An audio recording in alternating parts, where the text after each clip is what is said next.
Estamos con Francisco Tudela, exministro de Relaciones Exteriores del Perú, y vamos a conversar sobre la cumbre que se realizó en Hanoi entre los líderes de Estados Unidos y Corea del Norte, que tuvo un final repentino e inesperado. Se esperaba tener avances en materia de desnuclearización, pero las conversaciones se interrumpieron luego de que Trump manifestara que Corea había pedido un total levantamiento de sanciones, algo que Estados Unidos no estaba dispuesto a dar. ¿Considera usted que después de esta cumbre aún hay esperanza de que haya progreso en la desnuclearización? Bueno, sí. Yo creo que en primer lugar la actitud norteamericana, la posición negociadora de cortar las negociaciones ayer, obedece al hecho de que no pueden permitir que el proceso de desnuclearización, la eliminación de las armas nucleares, esté condicionado por tal o cual cosa que sorpresivamente exige Corea del Norte en la mesa de negociaciones. Y esto ha rendido grandes frutos. Ha rendido grandes frutos porque primero ha logrado que Corea del Norte se siente de manera seria en la mesa de negociaciones. Y hoy el ministro de Relaciones Exteriores del Corea del Norte, nos llevan varias horas de adelanto en el uso horario, ha dicho que quieren empezar a reasumir las conversaciones cuanto antes. De tal manera que estas rupturas o cortes en las negociaciones permiten un espacio de reflexión y de negociación interna en Corea del Norte. Pero es normal, digamos, que en toda negociación las dos partes tengan que ceder un poco. ¿Qué incentivos tendría Corea del Norte a moverse adelante? Se cede cuando se llega al acuerdo, no se cede en el proceso.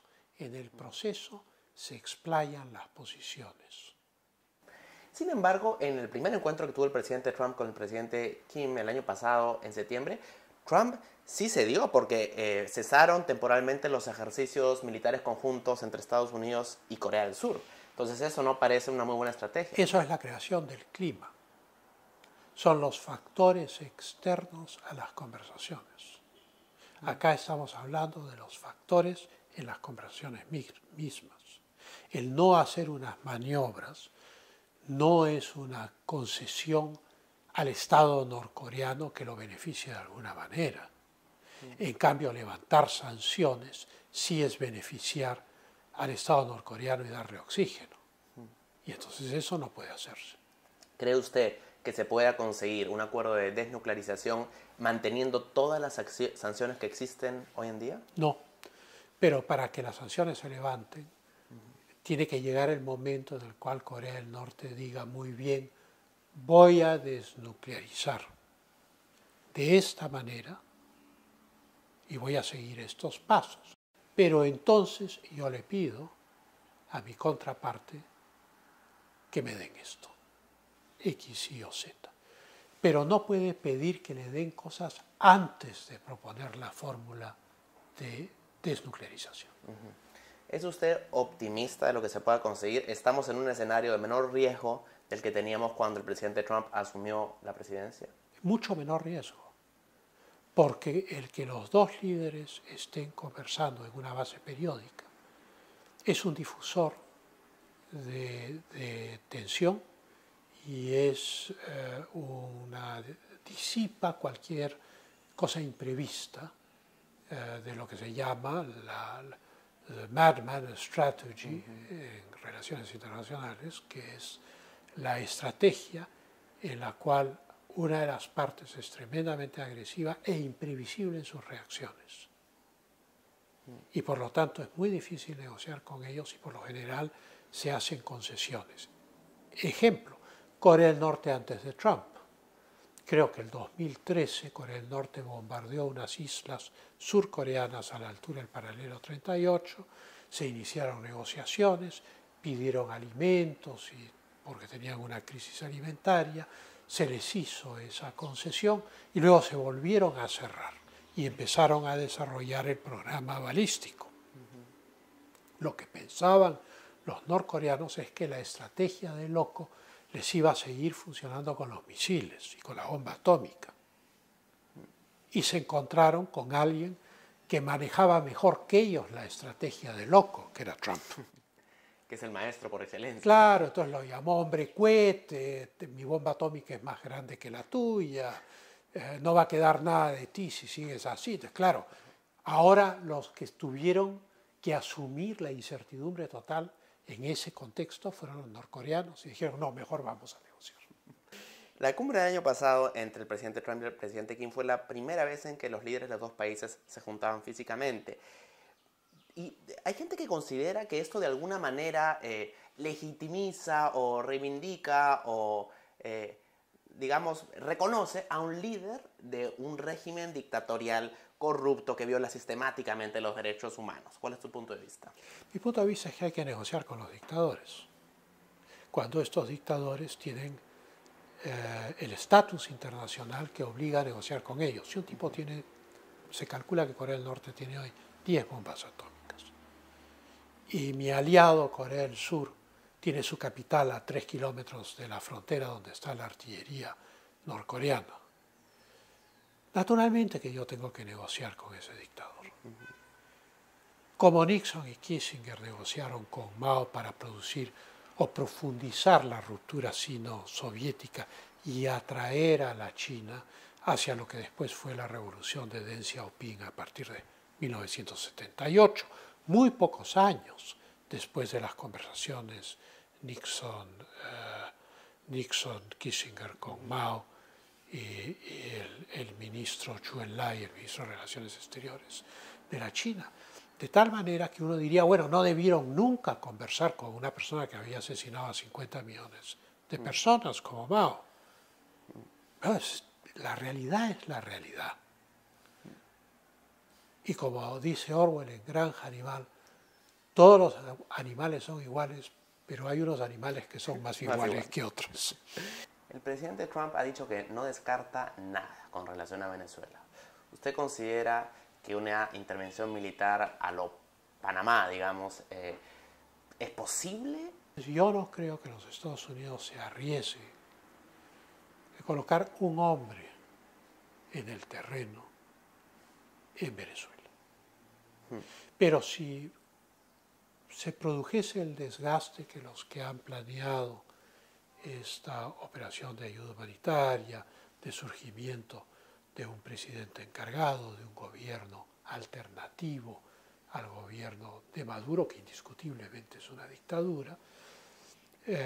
Entonces, quienes han planeado esto, si planean en algún momento, piensan en algún momento, que van a tener suficiente masa crítica de desertores del ejército venezolano como para retar al ejército de Caracas, entonces sí podría haber una ofensiva aérea americana y un gran apoyo logístico a los venezolanos. ¿Cómo evalúa usted el papel que ha tenido Juan Guaidó hasta el momento como presidente legítimo de Venezuela? Yo creo que es un experimento muy interesante. Es un experimento a gran escala.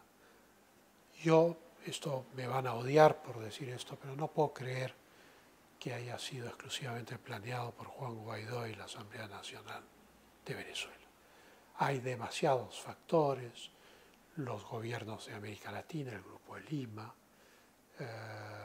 que planteó durante el gobierno de Pedro Pablo Kuczynski, se creó el Grupo de Lima, fue iniciativa del embajador Ricardo Luna, pero ya entonces se planteó la ayuda humanitaria. El Grupo de Lima se creó para dar el apoyo de ayuda humanitaria a Venezuela. Luego, el primer país en reconocer a Guaidó son los Estados Unidos de América. Entonces, acá lo que hay es una estructura sólida en la cual participan muchos países y que ha exigido coordinaciones previas. Una operación de esta envergadura no nace de la noche a la mañana. Eso no le quita, valor a la presidencia de Guaidó. Para hacer lo que Guaidó ha hecho hay que ser muy valiente. No sé si esperaban un resultado fulminante, pero eso no lo han obtenido. O sea que esto va a tomar tiempo. En un momento se pensó que podía ser más rápido, ¿no? El Así sábado es. pasado se esperaba que la tropa, pues, digamos, se una a la población y la ayuda ingresara y fue un choque contra la realidad. No fue eso lo que No, sucedió. no sucedió eso y entonces ahora tenemos, son dos polos de poder en Venezuela y uno que es el de Guaidó tiene como misión sustraerle toda la legitimidad que pueda quedarle al otro polo que es la dictadura de Maduro. ¿Cuál es la secuencia de hechos que tendrían que darse? ¿Cuáles son los elementos indispensables para que Juan Guaidó tenga un control efectivo de la presidencia? Porque es el presidente legítimo, pero no es un presidente efectivo, digamos, ¿no? Solo hay una forma, tener un territorio liberado. Esa es la única forma. Y eso pasa porque los Eso es militares... derecho internacional tradicional. Ajá. Esto es la única manera de que se complete la presidencia de Guaidó es teniendo soberanía territorial, lo que implica que por necesidad un sector de las Fuerzas Armadas de Venezuela tienen que pasarse al bando constitucional y dejar el bando dictatorial. La sola vía diplomática puede ser efectiva si no existe una amenaza creíble de intervención militar. No. La experiencia histórica respecto al totalitarismo marxista en todas sus formas, variedades, plumas y colores, es que son inamovibles y que nadie logra derrocarlos. O se caen solos, como ocurrió con la RDA o con la Unión Soviética, o se quedan. De fuera no pueden tumbarse. O sea, la multitud de intentos de los Estados Unidos de desestabilización de estados comunistas a lo largo de toda la Guerra Fría son numerosísimas. Y sin embargo Mugabe se ha quedado gobernando décadas en Zimbabue, Castro se murió en Cuba y su hermano sigue gobernando. En fin, los regímenes totalitarios establecen un sistema de control social tan perfecto y además perfeccionado a lo largo de 70 años que es imposible derrocarlos.